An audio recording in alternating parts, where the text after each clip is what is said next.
As a soldier, Jake had experienced many challenges in his life, but none quite like the winter camp he had been tasked with. He was stationed in a forested area in the mountains, where the winter weather was harsh and unforgiving. Jake and his fellow soldiers were given the mission to establish a camp in the forest and stay there for a month, enduring the cold, snow, and isolation. Jake, being an experienced soldier, was confident that he could handle anything the winter camp threw his way. However, as the days passed, he found himself struggling more and more.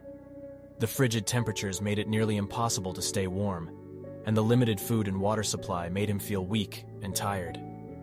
The isolation was also taking a toll on Jake's mental health. He missed his family and friends, and the silence of the forest was starting to make him feel lonely and depressed. But despite these challenges, Jake refused to give up. He knew that he had to find a way to push through and complete the mission.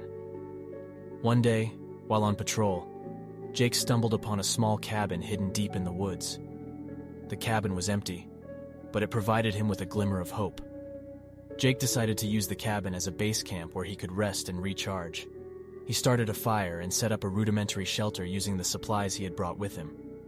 As the days passed, Jake began to feel more and more like himself.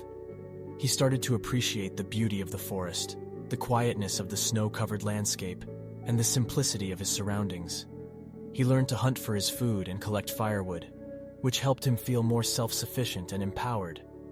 Jake also discovered a new sense of camaraderie with his fellow soldiers. They bonded over shared experiences and worked together to make the camp more comfortable and sustainable. They shared stories around the campfire and laughed together, finding joy in the little things that they had taken for granted before.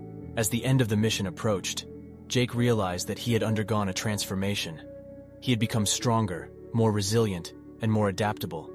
He had learned that sometimes the greatest challenges in life can lead to the greatest rewards. When Jake finally returned home, he felt like a different person. He was grateful for the experience of the winter camp, and he knew that it had prepared him for anything that life might throw his way. He had developed a newfound sense of endurance and resilience, and he was ready to face the world with renewed confidence and determination. The winter camp had been a journey of self-discovery and growth, and it had taught Jake that sometimes the greatest rewards in life are found in the most unexpected places.